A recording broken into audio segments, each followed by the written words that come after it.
नमस्कार, आप देख रहे हैं 24 की चौसर में। हुआ आपके साथ अमित गर्ग शुक्ला। 24 की चौसर आज भी ग्राउंड जीरो से। आज मैं मौजूद हूं बदायूं में, और ग्राउंड जीरो में 2 सीट को लेकर बहुत ज्यादा चर्चा इन दिनों चल रही है। एक तो अमेठी सीट है और दूसरी रायबरेली सीट है। रायबरेली सीट को लेकर चर्चा ये चल रही है कि यहां से राहुल गांधी की बहन प्रियंका गांधी चुनावी मैदान में उतर सकती हैं, और दूसरी तरफ वरुण गांधी उनके मुकाबले बीजेपी के टिकट पर चुनावी मैदान में उतर सकते हैं। मतलब ये कि यहां पर इंदिरा गांधी की पोती और पोता आमने सामने आ सकते हैं, इस बात के संकेत मिल रहे हैं। अभी तक दोनों ही पार्टियों की तरफ से कोई औपचारिक ऐलान नहीं किया गया है, लेकिन जो चर्चा चल रही है सियासी गलियारे में और राजनीति के जानकार जो बता रहे हैं, वे यही बता रहे हैं कि रायबरेली की लड़ाई इस बार बहुत दिलचस्प होने जा रही है। अगर ऐसा होता है कि वरुण गांधी बीजेपी के सिंबल पर, बीजेपी के टिकट पर चुनावी मैदान में उतरते हैं और दूसरी तरफ प्रियंका गांधी रायबरेली से चुनावी मैदान में उतरती हैं, तो जाहिर सी बात है कि यहां पर लड़ाई इंदिरा गांधी के पोता और पोती के बीच में दिखेगी।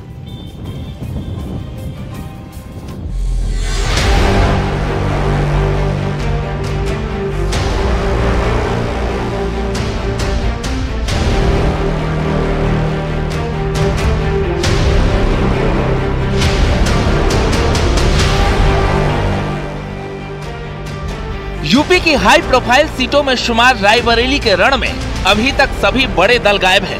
न तो बीजेपी ने अपने पत्ते खोले, न ही कांग्रेस ने पारंपरिक सीट पर दावेदार पेश किया।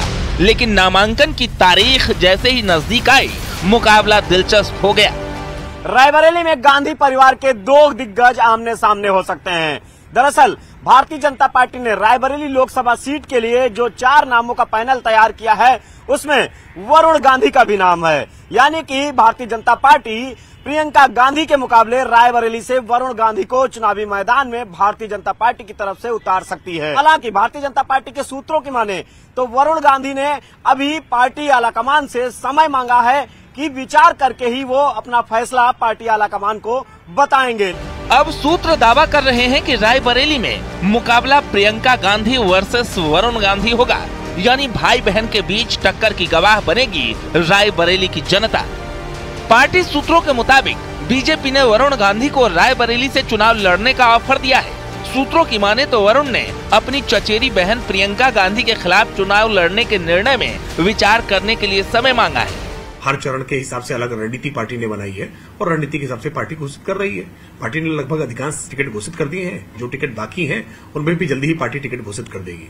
लेकिन पार्टी टिकट घोषित करे उसके अलावा पार्टी के कार्यकर्ता हर बूथ पर तैयार है। देखिए, बीजेपी ने भले ही वरुण को रायबरेली से चुनाव लड़ने का प्रस्ताव दिया है और उनका नाम रखा है, लेकिन वरुण के लिए बहुत कठिन फैसला है, क्योंकि ये उनकी दादी की सीट है और जो लिगेसी है फैमिली की, वो दादी से जुड़ती है।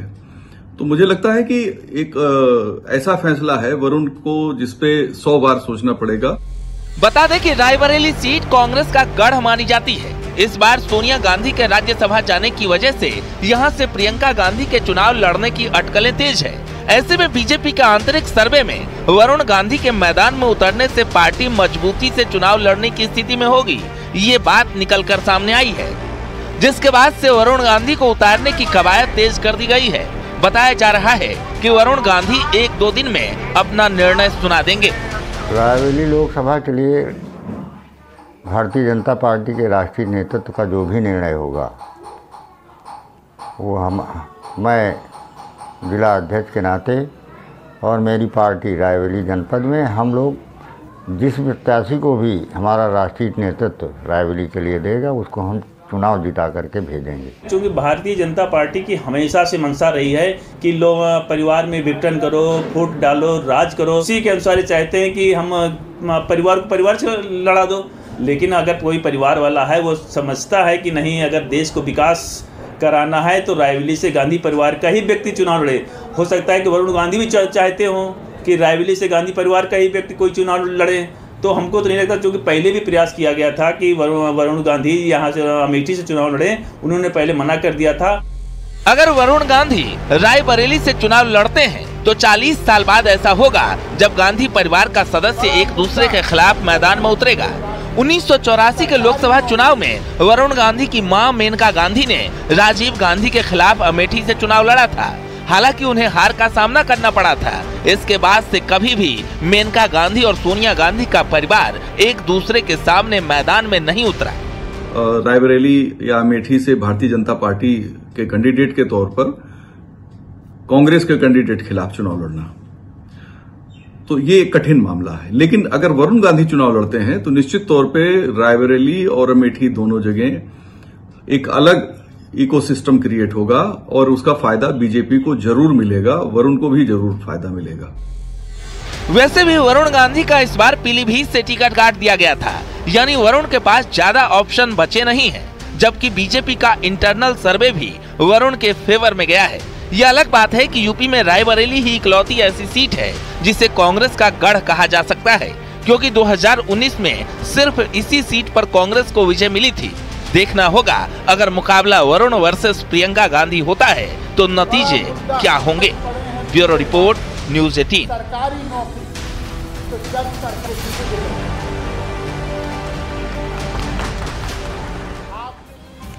और चलिए अब रायबरेली सीट का इतिहास भूगोल भी समझ लेते हैं, उसका समीकरण भी समझ लेते हैं। कुल मिलाकर 3 उपचुनाव को जोड़कर रायबरेली सीट पर 20 बार चुनाव हुआ है और 20 बार के चुनाव में 17 बार कांग्रेस पार्टी इस सीट पर जीती है। 2 बार ये सीट बीजेपी के खाते में गई है और 1 बार जनता पार्टी की जीत हुई है रायबरेली सीट पर। यानी कांग्रेस का गढ़ है। यहां से अब तक सोनिया गांधी चुनाव लड़ती रही हैं, लेकिन इस बार वो चुनावी रण में नहीं है। क्यों नहीं है वो भी आपको बता देते हैं। सोनिया गांधी राजस्थान से राज्यसभा पहुंच गई हैं, यानी वो चुनाव नहीं लड़ रही हैं। सूत्रों के मुताबिक बीजेपी के इंटरनल सर्वे में वरुण गांधी का नाम सबसे पहली पसंद बना हुआ है, जबकि कांग्रेस में भी प्रियंका गांधी के नाम पर सहमति लगभग बन चुकी है। 26 अप्रैल से इस सीट पर नामांकन शुरू होंगे और तभी जाकर दोनों दलों की तरफ से अपने अपने पत्ते खोले जाएंगे और ये तस्वीर साफ हो जाएगी क्या रायबरेली सीट पर इस बार मुकाबला भाई बहन के बीच में देखने को मिलेगा। उम्मीद है रायबरेली की कहानी आपको समझ में आ गई होगी। अब जरा अमेठी का हालचाल भी जान लेते हैं, जहां की लड़ाई अब जीजा साले पर आ गई है। दरअसल केंद्रीय मंत्री स्मृति ईरानी कई दिनों से अमेठी में चुनाव प्रचार कर रही हैं। एक बार फिर से पार्टी ने उनको चुनावी मैदान में उतारा है और वो अमेठी के रण से जीजा साले को चैलेंज कर रही हैं। वो कह रही हैं कि चाहे रॉबर्ट वाड्रा यहां पर आ जाएं, चाहे राहुल गांधी यहां पर आ जाएं, कमल जैसे 2019 में खिला था, 2024 में भी यहां पर कमल ही खिलने वाला है।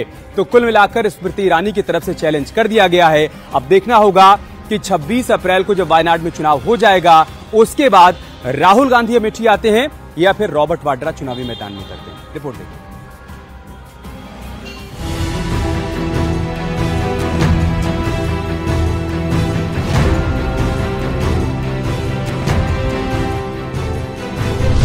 अमेठी की लड़ाई जीजा साले पर आई।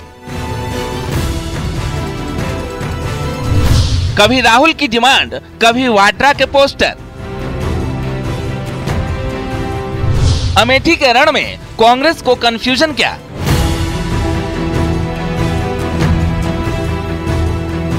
अमेठी में लोकसभा चुनाव में 5वें चरण में मतदान होगा। अमेठी में बीजेपी ने स्मृति ईरानी को मैदान में उतारा है। कांग्रेस से कौन होगा, इसको लेकर कयास लगातार लगाए जा रहे हैं। अब अमेठी में रॉबर्ट वाड्रा के लिए पोस्टर लगाया गया है। अमेठी लोकसभा में धीरे धीरे सियासी पारा बढ़ता जा रहा है। ये तस्वीरें आप देख सकते हैं, ये अमेठी का कांग्रेस कार्यालय है और यहाँ पर साफ साफ पोस्टर लगाए गए हैं कि अमेठी की जनता करे पुकार, रॉबर्ट वाड्रा अब की बार, निवेदक अमेठी की जनता। इस तरीके से कई पोस्टर लगाए गए हैं। अमेठी केंद्रीय कार्यालय पे लगाए गए हैं, बस स्टैंड पे लगाए गए हैं, सड़कों पे लगाए गए हैं। इसके साथ ही गौरीगंज स्थित केंद्रीय कांग्रेस कार्यालय पर भी ये पोस्टर लगाए गए हैं। अमेठी के कांग्रेस कार्यालय और गौरीगंज के कांग्रेस कार्यालय समेत कई जगहों पर रॉबर्ट वाड्रा को अमेठी से चुनाव लड़वाने की मांग को लेकर पोस्टर लगाए गए हैं। पोस्टर में लिखा गया है, अमेठी की जनता करे पुकार, रॉबर्ट वाड्रा अब की बार। जबकि चंद दिन पहले ही राहुल गांधी के पोस्टर लगे थे, जिनमें बिन राहुल अमेठी सून की बात लिखी गई थी। कांग्रेस के इसी कंफ्यूजन पर केंद्रीय मंत्री स्मृति ईरानी ने तगड़ा कटाक्ष किया है। कांग्रेस के कार्यकर्ता रॉबर्ट जी को मांग रहे हैं, जीजा जी को मांग रहे हैं, पहले साले साहब को मांग रहे थे। हम कहे जीजा हो या साला, अमेठी में हर वोटर है मोदी का मतवाला, भैया भूल जाओ।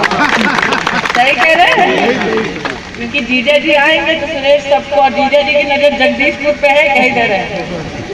जीजा जी आएंगे तिवारी जी तो बात के कागज छुपा लेना। स्मृति ईरानी ने कांग्रेस, राहुल और रॉबर्ट वाड्रा पर जमकर निशाना साधा। उन्होंने कहा कि राहुल गांधी के जीजा जी से जगदीशपुर के हर गांव, हर घर, हर व्यक्ति को अब अपनी संपत्ति के कागजात छुपाने की जरूरत है। पर होना कहाँ है वो नहीं बता पाएंगे, लेकिन चिंता करने की एक बात जरूर है प्रधानमंत्री, राहुल गांधी को कुछ आए या ना आए, उनके जीजा जी के मुख से मैंने जगदीशपुर का नाम जरूर सुन लिया है। इसलिए जगदीशपुर की जनता तो सावधान हो जाए, अगर जीजा जी को जगदीशपुर सुरेश ध्यान में आ गया है, इसका मतलब एक एक गांव, एक एक घर, एक एक व्यक्ति अपना खेत का कागज छुपा ले। अमेठी पर कांग्रेस की कंफ्यूजन ने बीजेपी को हमलावर होने का मौका दे दिया है, जबकि कांग्रेस नेता अपनी पार्टी के बचाव में जुटे हैं। अमेठी वालों, अमेठी के किसानों, अपनी जमीन जायदाद के कागज को बचा के रखना। अब रॉबर्ट वाड्रा आने वाले हैं, ये मैं नहीं कह रहा, ये कांग्रेस पार्टी के पोस्टर कह रहे हैं।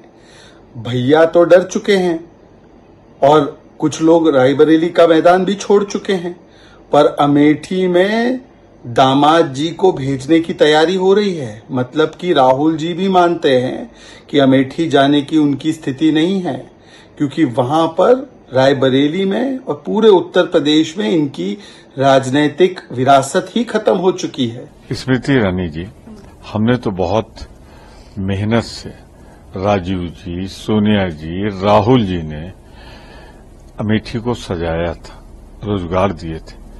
आप ऐसी सांसद निकली जिसके समय में जो यहाँ रोजगार देने वाले फैक्ट्रियां थी बंद हो गई। यहाँ जो लोग रोजगार दे सकते थे, जो आने वाली थी, चाहे वो पेपर मिल हो, चाहे IIIT हो, ऐसे 7 संस्थान चले गए। तो पहले उनके बारे में जवाब दीजिए, उनके कागजात दिखाइए, उसको मत छिपाइए। नहीं, बिल्कुल राहुल जी हों या प्रियंका जी हों, गांधी फैमिली के कोई भी सदस्य हों, मैं तो यही कहूंगा कि ये मेरी व्यक्तिगत राय है कि उनकी पारिवारिक सीट रही है और जनता ने हमेशा उनको आगे बढ़ाने का और हमेशा चुनाव जिताने का काम किया है। नेतृत्व होना चाहिए। बहरहाल अब तक कांग्रेस की ओर से साफ नहीं किया गया कि अमेठी से राहुल गांधी चुनाव लड़ेंगे या रॉबर्ट वाड्रा, लेकिन सूत्रों का दावा है कि वायनाड में वोटिंग होते ही राहुल गांधी के नाम का ऐलान हो जाएगा, क्योंकि कांग्रेस के इंटरनल सर्वे में भी राहुल गांधी के वापसी के इशारे मिले हैं। Bureau report, news 18। अगर ये सच है कि अमेठी के रण से कांग्रेस पार्टी राहुल गांधी को चुनाव मैदान में उतारने वाली है, तो सवाल ये खड़ा हो रहा है कि इतनी देरी क्यों हो रही है। इस देरी के कारण को भी थोड़ा समझ लेते हैं आसान करके। दरअसल राहुल गांधी वायनाड से चुनाव लड़ रहे हैं और 26 अप्रैल को वायनाड में वोटिंग होनी है। सूत्रों के मुताबिक वायनाड में वोटिंग के बाद ही राहुल गांधी अमेठी लौटेंगे।